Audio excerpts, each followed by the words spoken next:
orang Yahudi lakukan, Kristen merasa tersakiti. Sibuk Kristen ini, padahal yang diucapkan oleh Al-Quran itu kepada orang Yahudi. Contoh, saya ulang lagi. Wa qaulihim inna qatalnal masiha Isa bin Maryam Rasulullah wa ma qatalu wa ma salabu walakin syubbiha lahum wa innal ladina ikhtalafu fi syakkim minhu ma lahum bihi min ilmi illa ittiba' zan wa ma qataluhu yaqina. Mereka mengira yang mereka bunuh itu adalah Nabi Isa alaihissalam, padahal keadaan yang mereka alami itu diserupakan seakan-akan mereka itu telah membunuh Nabi Isa alaihissalam. Mereka bukan Kristen, tapi mereka Bani Israel.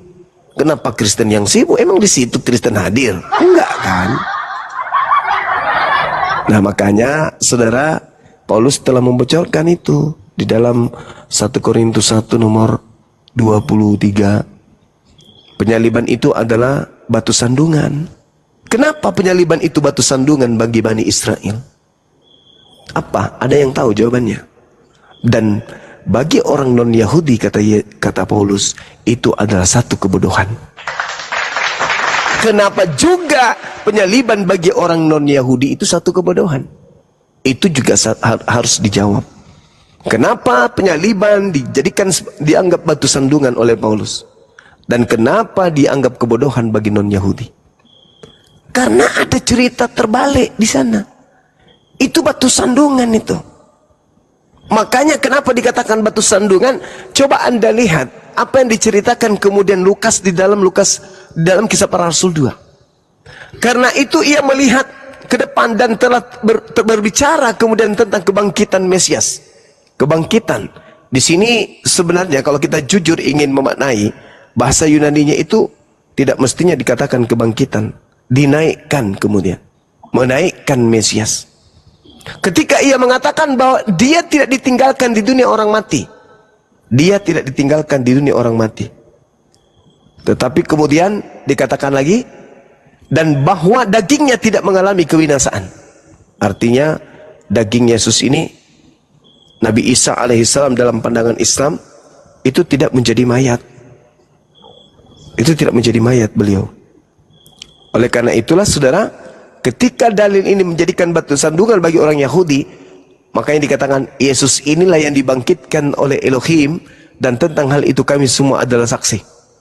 Dan sesudah ia ditinggikan oleh tangan kanan Elohim dan menerima Roh Kudus yang dijanjikan itu, maka dicurahkannya apa yang kamu lihat dan dengar ini. Sebab bukan Daud yang naik ke surga, malahan justru Daud sendiri berkata, Tuhan telah berfirman kepada Tuanku, duduklah di sebelah kananku sampai kubuat musuh-musuhmu menjadi tumpuan kakimu. Jadi seluruh kaum Israel harus tahu. Nah, ini batu sandungannya. Ini batu sandungannya. Jadi seluruh kaum Israel harus tahu dengan pasti bahwa Allah telah membuat Yesus yang kalian salibkan itu menjadi Tuhan dan Kristus. Itu batu sandungannya itu. Batu sandungannya adalah yang disalibkan tadi menjadi Kristus, menjadi Tuhan.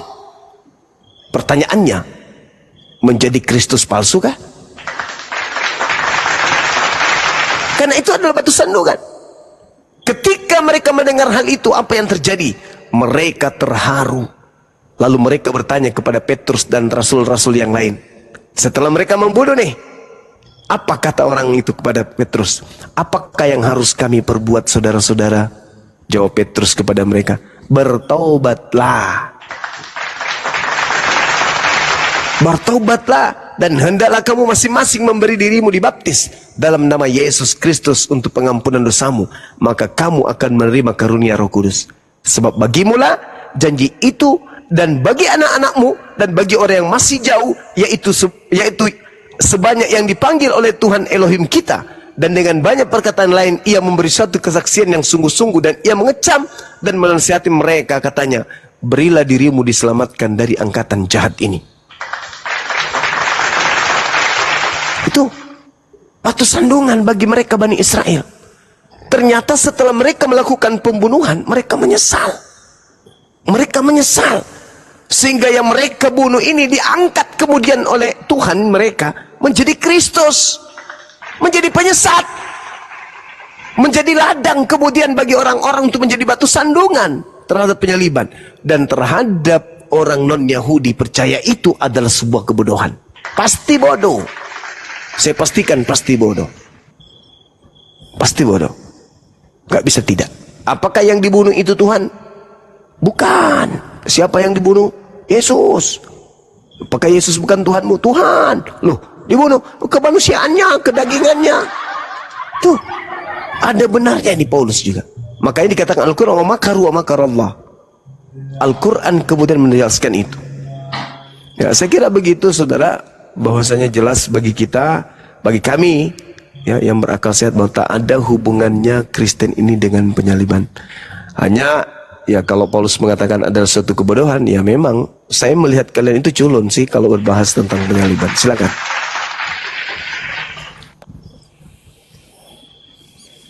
Boleh nyambung ya Bang Suma? Silakan. Ya, mumpung membahas surat Paulus nih, menarik sekali. Memang Paulus bilang begitu ya. Di 1 Korintus 1:22 sampai 24. Di situ yang disebutkan adalah orang Yahudi dan orang non-Yahudi. Memang yang pertama jadi batu sandungan. Batu sandungan ini mungkin beda dengan yang disampaikan Bang Suma ya. Jadi yang disebut batu sandungan itu karena orang Yahudi menantikan Mesias yang superpower, menunjukkan kuasa besar. Yang diharapkan itu yang berkuasa secara politik seperti Daud, punya kuasa. Tapi yang datang justru Yesus, bukan yang dengan kuasa yang seperti mereka harapkan. Karena dia dulu wafat, terus waktu datang juga naiknya keledai, kan begitu. Nah, itu yang jadi batu sandungan orang Yahudi untuk menerima Yesus sebagai Mesias. Nggak mungkin Mesias itu lemah seperti ini. Yang mereka harapkan adalah yang superpower. Itulah yang disebut batu sandungan maksudnya Paulus untuk orang Yahudi. Sedangkan untuk orang Yunani, mereka kan menggunakan logika, filsafat, kehebatan intelektual. Maka peristiwa penyaliban, Tuhan kok disalib, mana masuk akal, begitu loh, dikatakan sebuah kebodohan. Jadi sama seperti orang-orang Romawi, di luar Romawi yang juga mungkin meninggikan logika, itu juga disebut oleh Paulus, bagi mereka ya peristiwa salib ini kebodohan. Tapi beda lagi sama untuk orang-orang yang dipanggil. Nah, ini kuncinya. Bagi orang-orang yang dipanggil, orang-orang percaya, ya justru penyaliban ini salah satu kekuatan Tuhan dan hikmat Tuhan. Ya, beda sudut pandangnya. Jadi lebih dipertegas lagi bahwa apa yang Bang Suma sampaikan menurut pandangan orang Kristen yaitu keliru. Nggak seperti itu Bang Suma. Dan satu lagi, kalau Bang Suma bilang bahwa orang Kristen ini nggak ada hubungannya, ya itu juga aku rasa terlalu berlebihan ya. Karena mau bagaimanapun orang Kristen kita mengaku sebagai pengikut Kristus, pengikut Yesus. Kenapa tidak langsung bilang saja bahwa kalau seandainya tidak ada hubungannya antara Kristen dengan Yesus, ya bilang saja kalau yang mereka ikuti itu bukan Yesus yang sama dengan Nabi Isa gitu loh. Kan lebih enak ya. Jadi enggak jalannya jelas gitu loh. Ada Yesus yang memang Nabi Isa, ada Yesus yang Yesus sendiri gitu loh. Orang-orang pengikutnya sendiri, misalnya ya kita ini, orang-orang yang ada di Indonesia itu pengikut Yesus sendiri, bukan Yesus yang sama dengan Nabi Isa. Begitu kan lebih, istilahnya lebih enak jalan sendiri-sendiri. Dan jadi tidak menghakimi gitu loh. Kalau yang awal tadi dikatakan misalnya orang di luar Islam itu sesat, saya sepakat. Tapi kalau sudah bilang misalnya orang Kristen ini bukan pengikut Yesus atau apa, tidak ada hubungannya dengan Yesus, ya itu ya lucu aja sih. Gitu Bang Suma. Silakan yang lain kalau mau nambah. Oke. Jadi yang saya maksud di sini adalah Yesus yang adalah nabi, Yesus yang adalah rasul yang diutus kepada Bani Israel, itu nggak ada hubungannya dengan Kristen, sama sekali nggak ada. Tetapi kalau saudara mengatakan Kristen itu adalah pengikut Kristus yang datang kepada Paulus, ya memang betul. Saudara Kristen ini adalah pengikut Kristus yang datang kepada Paulus. Tapi kalau Yesus anak Maria yang melakukan penginjilan kemudian kepada Bani Israel, itu beda. Nah, kembali kepada penyaliban. Yang dikatakan kemudian Bro Admin terkait dengan penyaliban yang Anda jelaskan, itu bukan penyaliban pandangan orang Yahudi, itu bukan penyaliban. Batu sandungan yang menjadi penyaliban itu adalah batu sandungan. Penyaliban ini yang menjadi batu sandungan. Akibat adanya penyaliban yang mereka lakukan, miliaran manusia kemudian tersesat dengan penyaliban itu. Kenapa? Karena sivilisasi menjadikan penyaliban itu sebagai ladang untuk merekrut pasukan. Itu loh, itu batu sandungannya. Karena gara-gara mereka menyalibkan, penyaliban terjadi, maka korban yang ada di atas salib ini nantinya akan menjadi Tuhan bagi manusia unyu-unyu. Itu maksudnya batu sandungan itu. Dan orang yang menerima penyaliban ini kemudian sebagai keselamatan, itu adalah sebuah kebodohan. Anda salah tafsirkan lagi bahwa penyaliban itu bagi orang Yunani. Justru orang Yunani yang percaya itu. Maksudnya penyaliban ini ketika ditinjau dari aspek keilmuan, orang yang percaya itu akan nampak bodoh. Orang-orang jahil, orang-orang yang fasik, orang-orang yang tidak kemudian menggunakan akal sehatnya, yang bisa percaya dengan pola itu. Kenapa? Sederhana. Orang Yahudi ketika ingin selamat, punya dosa, ditebus dengan cara apa? Hewan korban, binatang. Itu tidak dipungkiri, Al-Quran juga mengatakan itu, Yesus juga mengatakan itu. Matius 8:4, Yesus mengatakan itu. Lakukanlah apa yang diperintahkan kemudian oleh Nabi Musa kepadamu. Bancek barakallahu fik. Lakukan, kata Yesus. Persembahkan persembahan yang diperintahkan Nabi Musa. Itu perintah Yesus.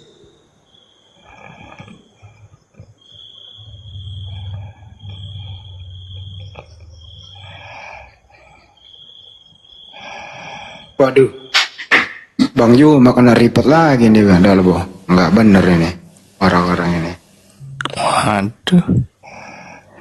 Aduh. Bisa aku nanti lama-lama. Kenapa mesti akun yang di-report sih, argumentasinya dong yang di-report naik di sini gitu loh.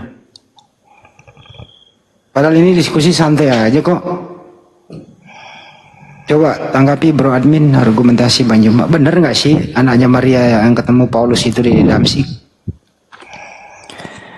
Ya kalau saya karena orang Kristen ya kita bener toh Bang Andi.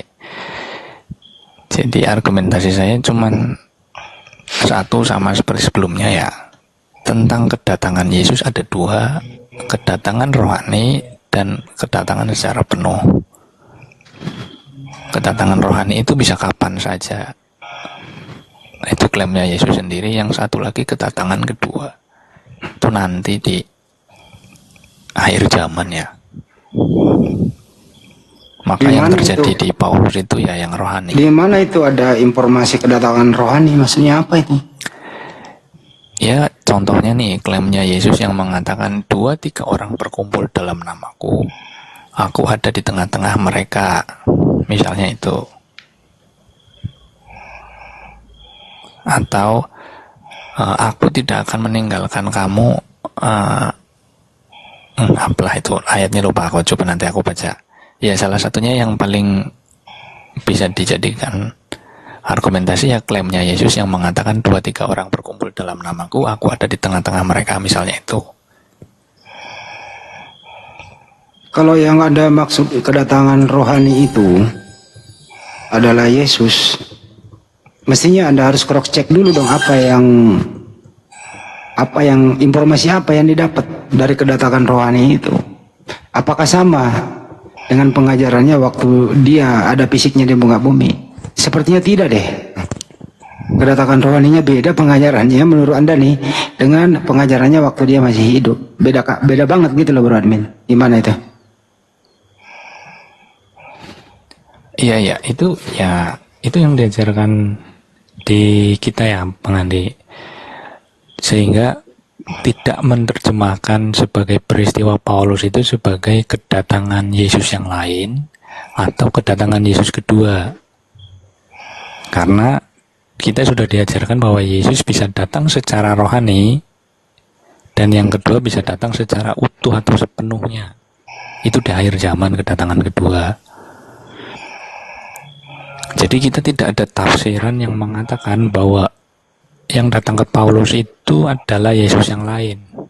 Terlebih lagi apa yang diajarkan Paulus itu Ini sejalan. Bro, saya potong ya. Oh ya, silakan. Kedatangan Yesus yang pertama di muka bumi itu berjubel datanya bahwa Yesus itu utusan Tuhan. Kan gitu ya? Ya. Terus menurut Anda ada Yesus kedatangan rohani mengajarkan dirinya Tuhan. Ini kok tidak sinkron antara kenyataan pengajarannya waktu hidup dengan kedatangan rohaninya begitu. Jadi menurut akal sehat yang Anda maksud kedatangan rohani itu bukan Yesus yang pernah mengajar di muka bumi, tapi Mesias palsu. Itu loh Bro Admin, kira-kira ya. Oh, yang itu. Tapi gini Bang Andi, ketika Yesus datang kepada Paulus juga tidak mengajarkan tentang teologis. Paketnya teologis ini yang sudah dikemas dalam brand ini ya, Trinitas, itu kan datang kemudian setelah ada konsili, dipatenkan dengan satu brand namanya Trinitas tentang teologis. Nah, pada dasarnya kedatangan Yesus ini kan mengajarkan atau mengajak atau memberikan keselamatan. Itu inti ajarannya. Melalui apa yang dia lakukan, apa yang dia lewati. Tapi tentang teologis, Tuhan itu bagaimana, itu datang kemudian. Dan dipatenkan setelah konsili. Sampai ada namanya brand teologis dogma Trinitas. Bukan pada saat Paulus ada.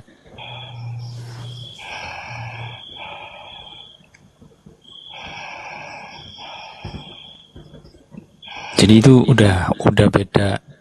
Ya, Bro Admin ada kedatangan rohani. Nah ini Banyumas nih, kedatangan rohani. Lanjut. Nah ya, soal yang tadi nih. Mohon maaf nih Bang Suma, tadi soalnya lanjutnya ke ini, ke tentang siapa yang datang ke Paulus, itu yang ditanyakan sama Bang Suma tadi, Bang Handi. Dan ya kalau kita di Kristen memang diajarkan begitu, ada dua kedatangan. Yang pertama kedatangan rohani, yang kedua kedatangan secara utuh atau sepenuhnya. Itu kedatangan kedua nanti di akhir zaman. Tapi kedatangan rohani itu ya bisa kapan saja.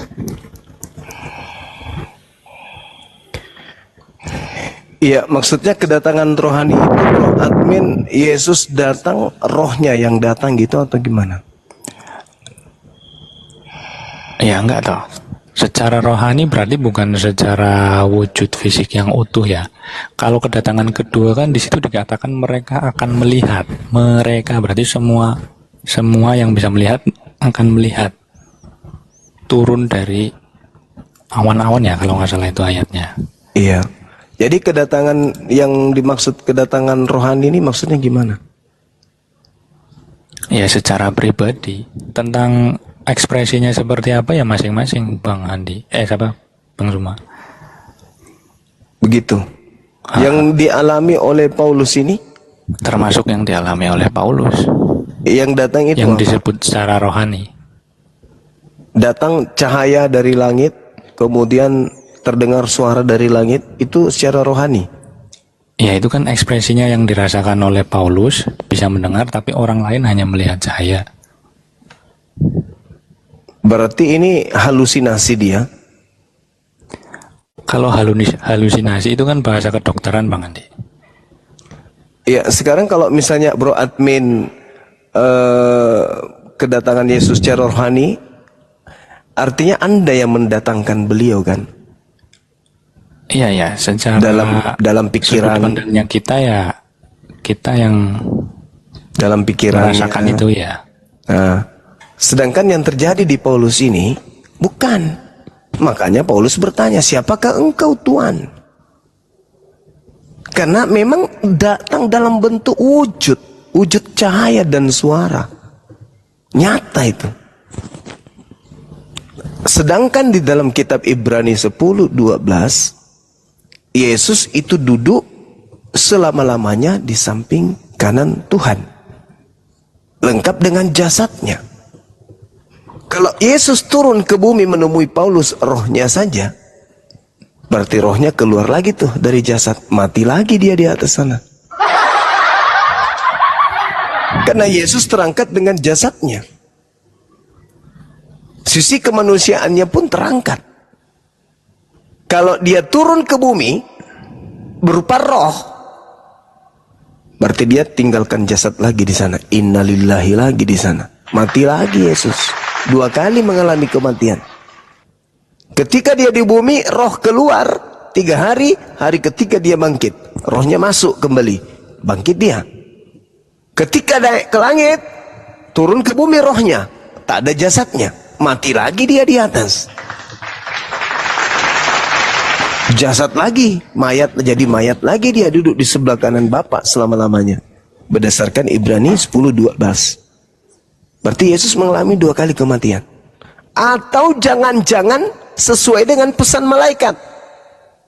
Di dalam Kisah Para Rasul 1:11, Yesus yang kalian lihat terangkat ke langit akan datang kedua kalinya. Akan datang kedua kalinya. Sama seperti kalian melihat dia terangkat ke langit. Berarti kedua kali dia Yesus. Kalau Yesus yang datang, maka dia wajib hukumnya lengkap dengan jasad. Nah, bagaimana dengan pesan Yesus kemudian? Waspadalah kepada penyesat yang datang kepadamu dengan memakai namaku dan berkata akulah Kristus. Dia akan menyesatkan banyak orang.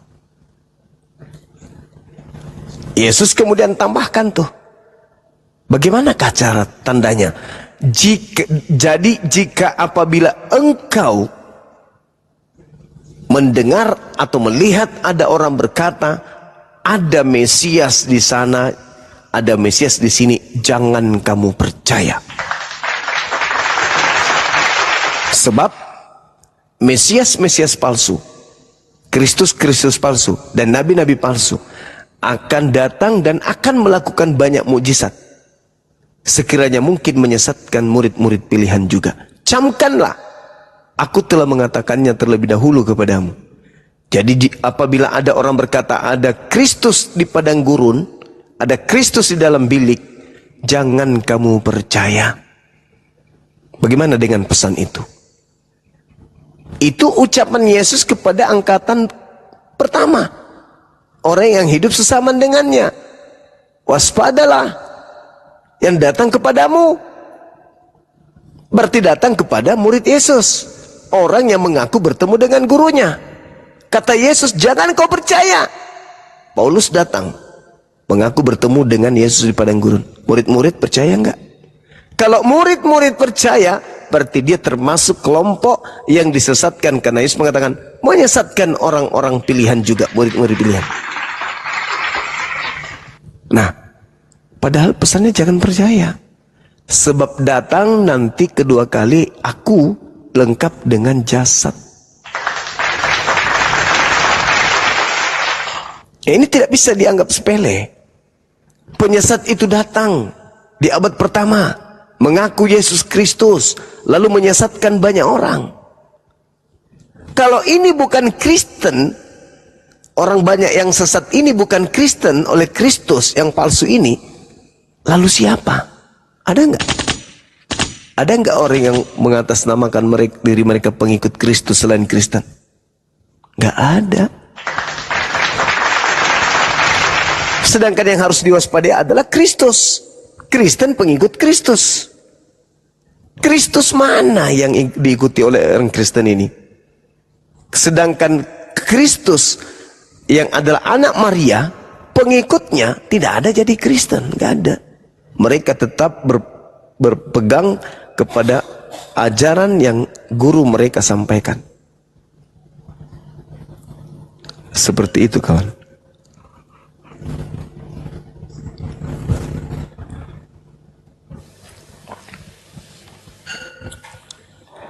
Ya, Bang Suma. Mungkin biar kita agak geser ya. Kalau soal pengikut Kristus kan ya oke lah. Orang Kristen kita mengklaim diri kita pengikut Yesus. Dan itu sumbernya dari Alkitab sendiri. Biar kita ada perbandingan ya. Jadi salah satu yang paling kita tinggikan dan kita unggulkan atau faktor yang paling mendasar kenapa kita mengikuti Yesus itu pertama karena ajaran kasih. Dan dari sejak pemberitaan Matius, Markus, Lukas, Yohanes termasuk surat Paulus itu satu pandangan. Sehingga kita percaya apa yang terjadi kepada Paulus bukan datang dari Yesus yang lain. Yang mungkin misalnya Yesus yang tidak wafat, misalnya ada berita Yesus itu ternyata tidak wafat, tapi digantikan sama orang lain. Nah, karena cerita Paulus sejalan dengan cerita Matius, Markus, Lukas, Yohanes, sehingga kita percaya bahwa bukan Yesus yang lain atau yang tidak wafat yang datang kepada Paulus ini. Tapi memang hanya dia saja. Dialah yang memang datang itu. Soal kedatangannya tadi sudah kita punya penafsiran bahwa ada dua kedatangan. Kedatangan kedua yang sepenuhnya mereka melihat semua orang, dan kedatangan pribadi atau secara rohani tadi. Nah, supaya kita bisa bertukar pandangan juga ya, Bang Suma. Iya. Yesus sendiri mengatakan di dalam Alkitab ya, karena begitu besar kasih Allah akan dunia ini sehingga ia mengaruniakan anaknya yang tunggal, supaya setiap orang yang percaya kepadanya tidak binasa melainkan beroleh hidup yang kekal. Ini salah satu ayat yang menjadi pedoman bagi orang Kristen dalam mengimani Yesus, karena Yesus adalah wujud kasih Tuhan. Dan Yesus sendiri yang mengajarkan tentang kasih itu yang seperti apa. Yesus bilang di dalam Yohanes, di dalam pengajarannya, selain yang tadi disampaikan Bang Suma, Yesus mengatakan tidak ada kasih yang lebih besar daripada kasih seorang yang memberikan nyawanya untuk sahabat-sahabatnya. Dan Paulus menegaskan lagi di dalam Roma 5:8, akan tetapi Allah menunjukkan kasih-Nya kepada kita oleh karena Kristus telah mati untuk kita ketika kita masih berdosa. Itu yang dikatakan oleh Paulus. Dan ceritanya sejalan semua. Dan lagi Yesus juga mengklaim bahwa hanya dialah jalan satu-satunya atau jalan dan kebenaran dan hidup yang bisa membawa orang datang kepada Bapa. Akulah jalan dan kebenaran dan hidup, tidak ada seorang pun yang datang kepada Bapa kalau tidak melalui aku. Jadi yang jadi fokus utamanya orang Kristen itu bahwa Yesus itu sebagai wujud kasih Tuhan. Bagaimana dengan Nabi Isa? Apakah Nabi Isa juga adalah wujud kasih Tuhan? Sama seperti yang dilalui oleh Yesus, sehingga dia wafat, dia menderita, rela wafat, bahkan sampai wafat ya, disalib dan bangkit. Apakah Nabi Isa juga memiliki peran yang sama? Silakan. Iya, baik. Nabi Isa itu tidak selevel dengan sapi, nggak selevel dengan domba, nggak selevel dengan binatang. Nabi Isa itu adalah manusia mulia.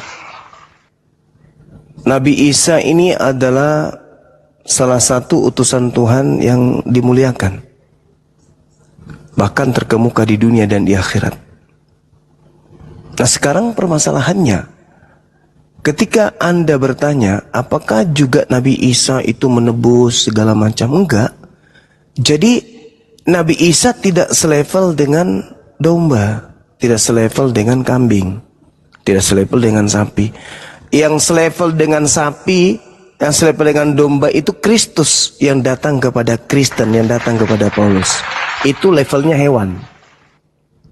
Kenapa?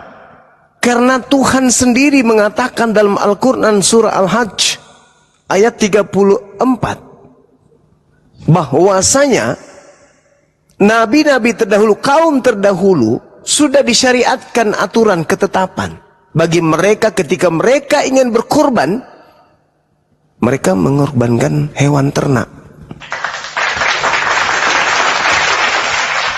Salah saya mengatakan itu kalau di Bible tidak ada. Faktanya ada.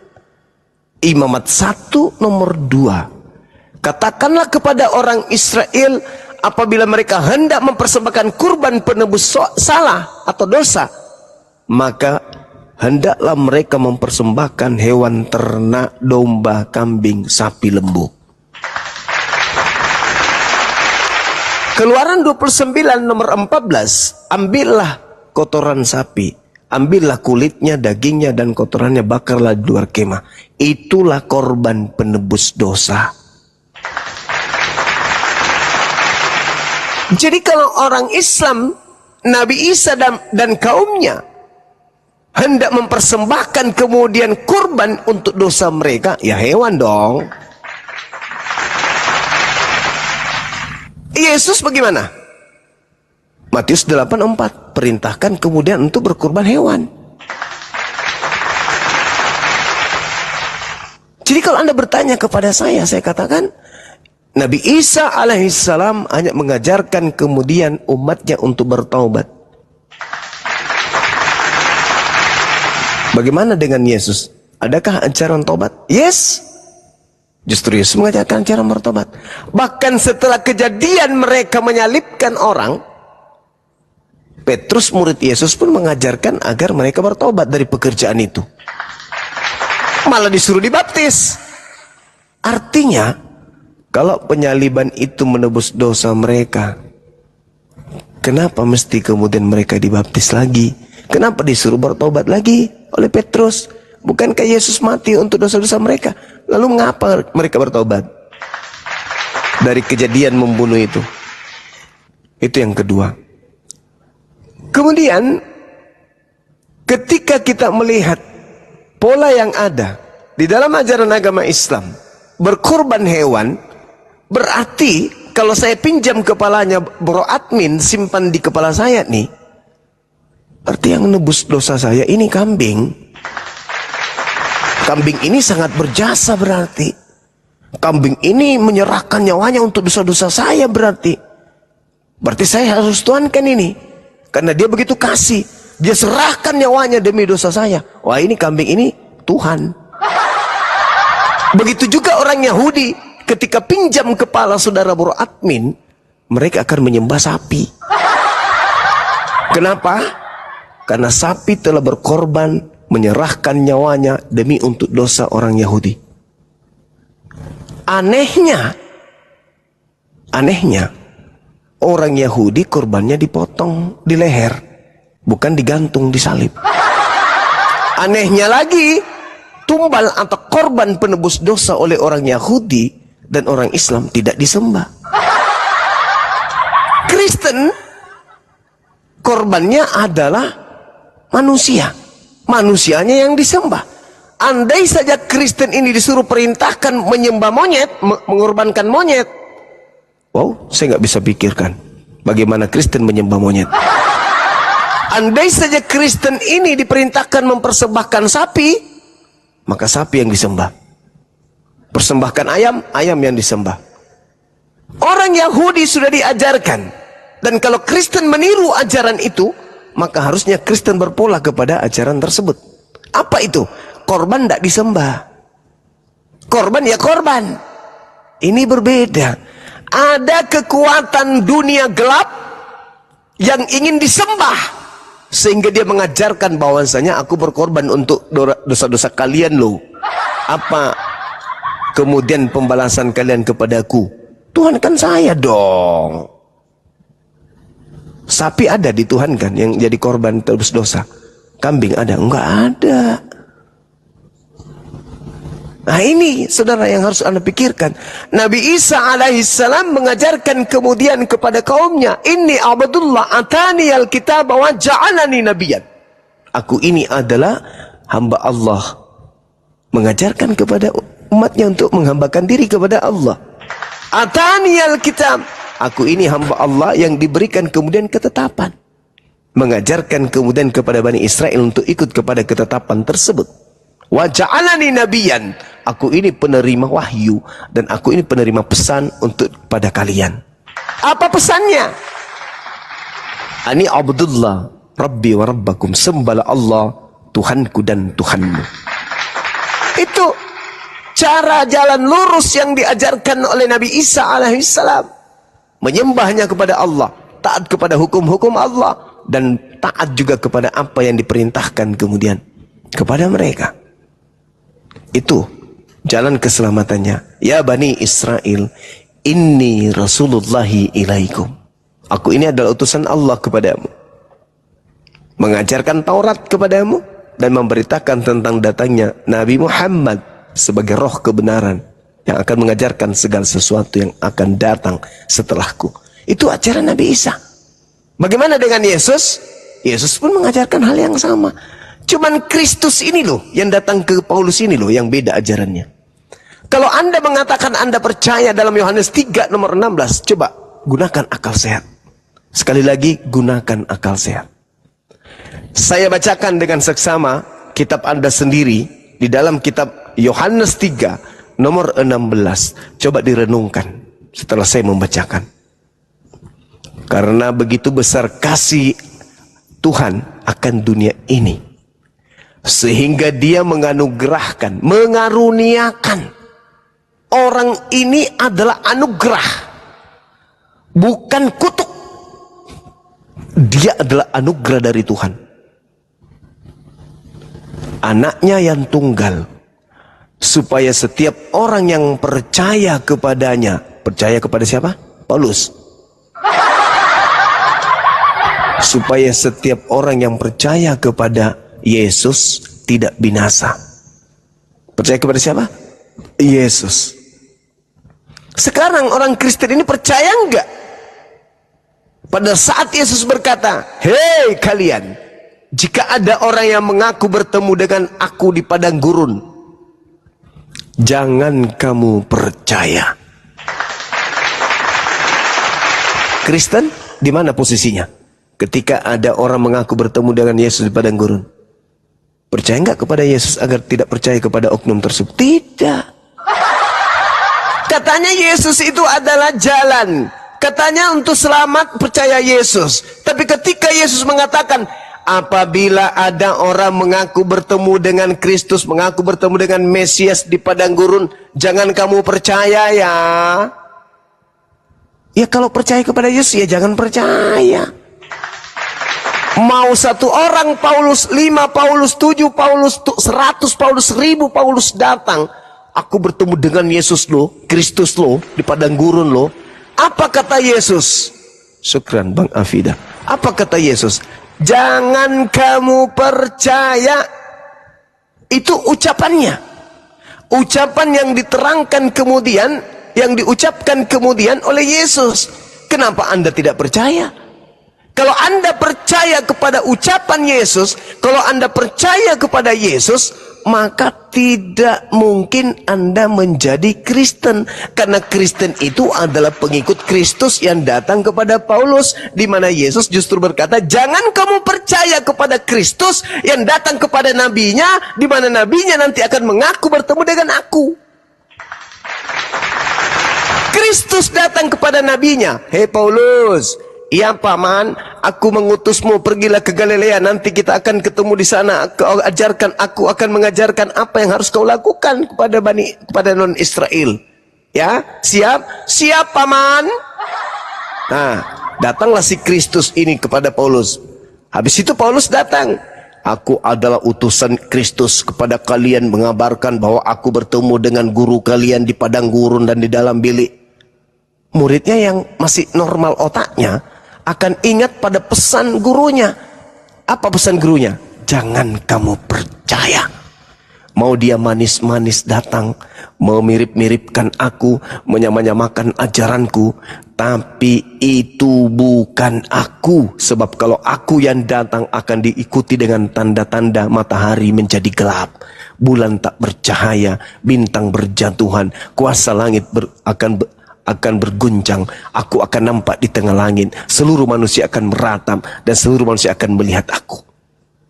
Meskipun yang datang itu mirip dengan aku, meskipun ajarannya persis denganku, jangan kamu percaya.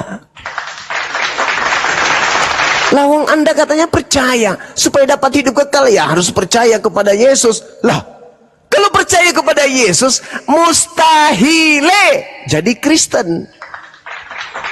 Karena Kristen itu ada karena percaya kepada Kristus yang datang kepada orang yang mengaku bertemu dengan Kristus di padang gurun. Lahirlah agama Kristen ini. Coba sekali-sekali pakai otak, pakai akal kalau menggunakan data Yohanes 3 nomor 16 ini. Harus percaya kepada Yesus. Ya, harus. Kalau begitu jangan jadi Kristen. Silakan. Ya, oke Bang Suma.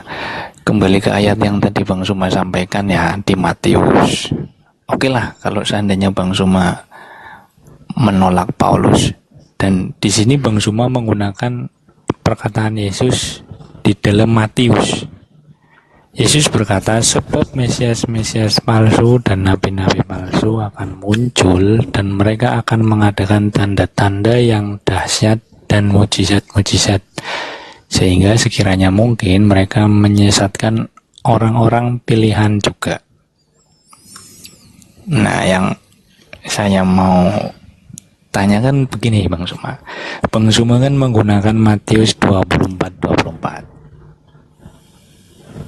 Apakah hanya ayat ini saja yang berlaku untuk Bang Suma, atau keseluruhan Matius ini berlaku untuk Bang Suma juga? Bagaimana cara ininya? Cara kerja Bang Suma mengenali Yesus itu bagaimana? Seandainya sama seperti orang Kristen mengenali Yesus, ya kita percaya sepenuhnya dengan apa yang tertulis di dalam Matius, selain ayat 24 ini. Peringatan itu kita pegang sampai sekarang. Makanya kita tidak sembarangan percaya kepada pemberitaan yang lain selain dari berita yang disampaikan oleh Matius. Yang di dalam Matius sendiri dengan jelas menerangkan peristiwa tentang penderitaan, penyiksaan, penyaliban, sampai kepada kebangkitan. Seandainya kita atau mungkin orang-orang lain di luar sana ya hanya percaya kepada satu kalimat saja, sebab Mesias-Mesias palsu dan nabi-nabi palsu akan muncul. Ini maksudnya yang bagaimana? Atau hanya ayat ini saja yang menjadi landasan? Nah, bagi orang Kristen, kita percaya sepenuhnya bukan hanya perkataan Matius 24, tapi semuanya termasuk peristiwa penyaliban dan kasih yang diberitakan oleh Matius. Kita lepaskan surat Paulus ya. Kalau dianggap surat Paulus ini hasil dari kedatangan Yesus yang lain. Bagi orang Kristen bukan, karena ini sejalan ceritanya dengan Matius. Silakan Bang Suma. Iya, baik. Saya jawab berdasarkan Al-Quranul Karim. A'udzubillahi minasyaitonirrajim. Bismillahirrahmanirrahim. Surah Al-Baqarah ayat 78. Wa minhum ummiyuna la ya'lamunal kitab illa amaniya wa inhum illa yazunnun. Di antara mereka, ya, orang-orang Yahudi, kata Allah di dalam surah Al-Baqarah ayat 78 ini, ada yang buta huruf dan tidak memahami kitab kecuali hanya berangan-angan dan mereka hanya menduga-duga. Ayat setelahnya dikatakan fawailul lil ladzina yaktubuna al-kitaba bi aydihim tsumma yaquluna hadza min indillah. Maka celakalah mereka orang-orang Yahudi yang buta huruf tadi ini, yang menulis sebuah kitab dengan tangan mereka sendiri, kemudian berkata ini dari Allah, demi untuk menjualnya dengan harga murah. Maka celakalah mereka karena tulisan tangan mereka, dan celakalah mereka karena apa yang mereka perbuat. Saudara, Anda bertanya tentang Matius, apakah cuma data ini aja yang Anda percaya dalam Matius? Saya katakan kepada saudara, seorang wartawan yang menyusun sebuah pemberitaan, akan ada waktu di mana dia akan mencatat semua peristiwa yang ada ditemukan sebagai pencari berita. Penulis Matius ini bukan Nabi Allah. Penulis Matius ini juga bukan asisten pribadi Yesus. Dia adalah wartawan lepas. Catat, dia adalah wartawan lepas. Dia adalah pewarta lepas. Dia adalah orang yang kemudian gemar menulis. Dia adalah penulis peristiwa, kisah, kesaksian, cerita-cerita yang ada pada masa itu. Apapun yang dia dengarkan, apapun yang dia lihat, apapun yang dia dapatkan akan dicatat di dalam catatan hariannya. Bisa jadi itu kebenaran, bisa jadi itu adalah dongeng, bisa jadi itu adalah hurafat, bisa jadi itu adalah angan-angan, bisa jadi itulah duga-menduga, bisa jadi itu kesaksian orang, bisa semuanya dicatatkan. Namanya juga wartawan. Coba Anda lihat di Matius 9, nomor 9. Setelah Yesus pergi dari situ, dia melihat seorang yang bernama Matius yang duduk di rumah cukai, lalu ia berkata kepadanya, ikutilah aku. Ini penulis loh, penulis Matius. Penulis kitab Matius mengatakan, setelah Yesus pergi dari situ, Yesus melihat seorang yang bernama Matius. Harusnya kalau penulisnya adalah Matius, maka dia mengatakan, lalu Yesus melihatku yang sedang duduk di rumah cukai, lalu Yesus berkata kepadaku, ikutilah aku. Maka berdirilah aku lalu mengikuti dia. Tapi faktanya nggak begitu narasi pewarta ini. Setelah Yesus pergi dari situ, ia melihat seorang bernama Matius duduk di rumah cukai, lalu ia berkata kepadanya, ikutilah aku. Maka berdirilah Matius lalu mengikuti dia. Bukti bahwa pengarang ini bukanlah Matius, murid Yesus yang dipanggil kemudian untuk melakukan penginjilan. Jadi ketika Anda bertanya kepada saya, apakah hanya Matius 24 ini? Maksudnya Anda ingin mengatakan bahwa semuanya itu adalah firman Tuhan, itu sabda Yesus, itu ada kebenaran? Tidak, tidak sama sekali. Aku memandang penulis Matius ini adalah sebagai wartawan yang mencatat apa yang ingin dia catat, yang dia coret apa yang perlu dia coret, yang ditulis bagian depan apa yang mesti dia terus depan, di tengah apa yang di tengah, di ujung apa yang di ujung. Bukan firman Tuhan, bukan sabda Yesus. Ini hanya wartawan mencatat apa yang dia temukan, itu yang dituliskan. Apa yang kemudian menurutnya baik, ya itu yang dinarasikan. Karena ini adalah catatan, bukan firman Tuhan. Ini adalah buku yang lolos pada saat pengkanonan. Jadi di dalamnya ada kebenaran, yes. Di dalamnya ada kesesatan, ya. Di dalamnya kemudian ada informasi akurat, ya. Di dalamnya juga ada berita-berita khayalan, yes. Dongeng, ya. Cerita-cerita, iya. Peristiwa-peristiwa, iya. Maka yang dibutuhkan saat ini adalah kebijaksanaan ilmu pengetahuan kita untuk menapaki isi daripada buku ini. Ketika dikatakan Nabi Tuhan, orang suci, datang ke bumi, lantas disandingkan dengan salib. Lalu kita pelajari, di dalam buku yang sama, ternyata salib itu untuk orang yang dikutuk. Maka kemana rasio kita? Bukankah hukum penyaliban itu hanya diberikan kepada pelaku maksiat yang sepadan dengan hukuman mati? Dan bukankah oknum-oknum, berapapun oknum, kalau namanya disalibkan oleh karena dosa yang mereka lakukan, maka oknum ini adalah oknum yang dikutuk oleh Elohim? Maka mana kebenaran itu? Ketika Yesus orang yang dikasihi, dia adalah anugerah, dia adalah karunia, percaya kepadanya selamat. Lalu kenapa dia dikutuk? Oh, muncul cerita belakangan dari orang-orang Kristen dari barat. Oh, dia dikutuk karena dosa-dosa kami loh. Hah? Dari mana aspek ini? Dari mana unsur ini? Di mana dapat konsep ini? Dosa ditebus oleh orang sehingga orang itu dikutuk oleh Elohim. Kan enggak nyambung. Yang dikutuk adalah pelakunya sendiri. Dan pelakunya ini dikutuk oleh Elohim. Bukan dia dikutuk karena dosa-dosa orang lain. Tidak ada itu, resep itu enggak ada. Konsep itu, konsep tralala trilili yang dipermulus ceritanya kemudian. Supaya banyak orang tertipu. Seakan-akan itu betul. Di mana logikanya orang? Kamu yang melakukan dosa. Orang lain yang jadi korban. Ya kalau dia syariat, kalau dia ketetapan, dia rukun yang wajib ada. Maka yang ada hewan. Bukan manusia, apalagi Tuhan. Itu cerita-cerita tahayul yang tidak punya dasar. Apa yang terjadi belakangan?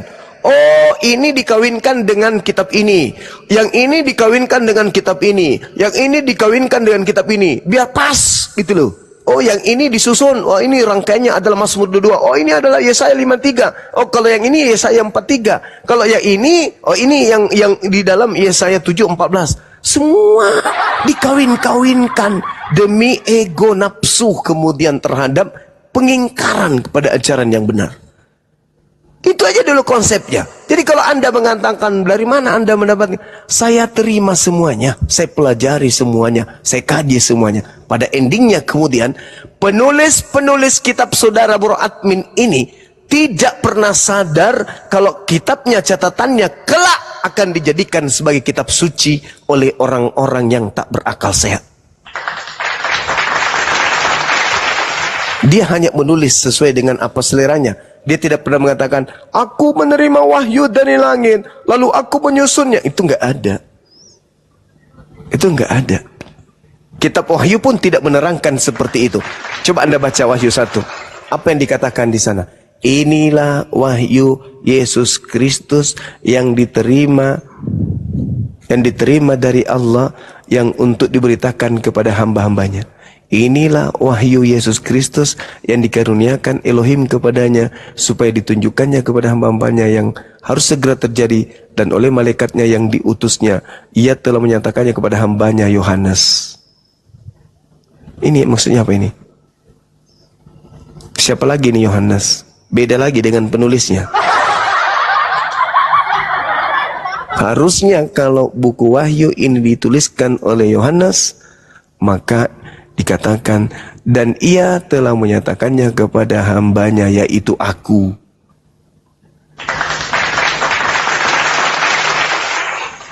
Saya kira begitu, saudara, silakan. Ya, Bang Suma.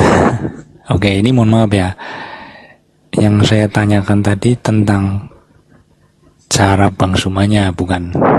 Tapi ketika Bang Suma menjawab dengan iman Bang Suma, ya saya no comment sih kalau dengan cara itu. Maksudku gimana ya?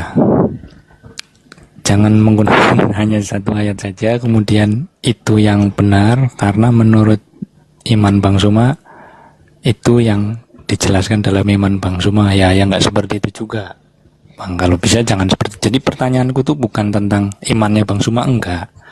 Tapi cara Bang Suma menggunakan alat itu gitu loh. Kalau kayak gitu kan sama kayak apa ya? Kayak cherry picking gitu enggak sih? Jadi hanya menguntungkan, menggunakan ayat-ayat yang menguntungkan saja. Tapi oke lah. Itu juga sebenarnya sudah pernah terjadi dulu di zaman Yesus ya. Waktu di Matius juga, saya nggak pergi ke luar itu. Di Matius dulu pernah ada perkataan waktu Yesus dibawa ke padang gurun, iblis itu membacakan satu ayat dan dipotong hanya segitu aja.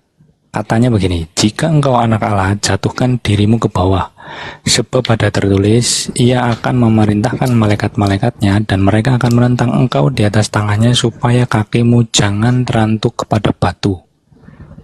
Tapi ayat ini kan dipotong, dilontarkan kepada Yesus. Tapi Yesus menjawab, ada pula tertulis, jangan engkau mencobai Tuhan Allahmu. Jadi maksudnya di sini kita nggak boleh sepotong-sepotong seperti itu, harus sepenuhnya. Tentang apa yang dimaksud dengan janji Tuhan dan tentang apa yang dikatakan misalnya perintah Tuhan, jangan mencobai Tuhan Allahmu, ya sepenuhnya kita harus mengerti. Bukan hanya sepotong-sepotong begitu, Bang Suma. Jadi yang aku tanyakan itu caranya Bang Suma menggunakan Matius, percaya dengan Matius 24:24, tetapi tidak percaya dengan pemberitaan Matius yang lain itu, dan menggunakan argumentasi dari misalnya iman Bang Suma, ya saya no comment kalau itu. Kan kata Bang Suma sendiri kalau iman itu urusan masing-masing, kan begitu. Tapi dalam hal argumentasi, kalau memang percaya dengan Matius 24:24 harusnya percaya juga, atau mungkin mempertimbangkan juga dengan Matius yang lain, yang bahkan ceritanya memang bertolak belakang dengan cerita Nabi Isa yang tidak wafat dan tidak disalib. Bahkan Nabi Isa tidak mengajarkan hal-hal misalnya seperti kasih atau yang lain-lain. Begitu Bang Suma. Oke, baik. Saya memandang saudara ini apa ya, enggak cermat menangkap apa yang saya sampaikan. Kalau saya sederhanakan yang saya sajikan tadi itu, seibarat uang palsu. Uang palsu itu tidak semuanya palsu. Dia nanti dikatakan palsu kalau objek ini dianggap uang. Kalau dikatakan ini kertas, maka itu asli kertas. Tapi ketika kemudian yang dianggap kertas dan asli kertas ini statusnya dialihkan menjadi duit, maka seketika dia menjadi palsu. Asli kertas, tapi ketika dikatakan duit, baru itu adalah palsu. Itu duit palsu. Lalu bagaimana kemudian menguji?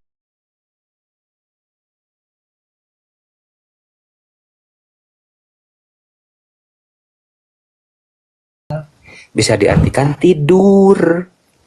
Nah, jadi mutawafik yang ditidurkan. Itu yang harus Anda pahami. Ini di mana ada kajian seperti ini? Bentar. Di mana ada kajian seperti ini? Ada di dalam ilmu balago. Tawattu'un tasyakukun takholupu wal istiraku aksuhu tarodupu. Kejauhan. Lanjut. Oke. Baik. Liuran pusingin nanti pusing sih Noah. Sabar dikit-dikit. Oke, Noah sudah boleh saya ini tanggapi tadi ya. Udah ya. Silakan Bang. Jadi gini. Saya belum Bang. Oh belum, silakan. Oke. Iya. Jadi ya kalau memang tafsiran NU itu ya tidak sesuai dengan yang tertulis original teksnya, berarti ya itu tidak pembelajaran gitu ya, karena itu dari yang tafsiran arti yang terjemahan yang tertulis itu tuduhan Noah. Kau baca di 19 ayat sebelumnya sama. Jadi Noah itu jelas loh Bang, dia bahasa Arab itu Noah sedikit Noah sama dengan bahasa Inggris, ada past future tense gitu, seperti itu sama gitu loh. Cuman di Indonesia kan kadang-kadang nggak seperti itu gitu loh. Jadi wafat di sini akan diwafatkan nantinya setelah datang kedua. Nah ini ada di mana? Sama halnya ada di kitab kalian juga. Yesus ini belum wafat. Nah, apakah akan wafat? Ya tentu akan wafat. Nah, di sini di Matius nih izin saya bagian besar ya. Jadi kalau Kristen menganggap bahwa Yesus sudah wafat, mati, kemudian bangkit, ini salah. Karena itu adalah bukan pernyataan Yesus. Kalau kita pengikut Yesus harus ikut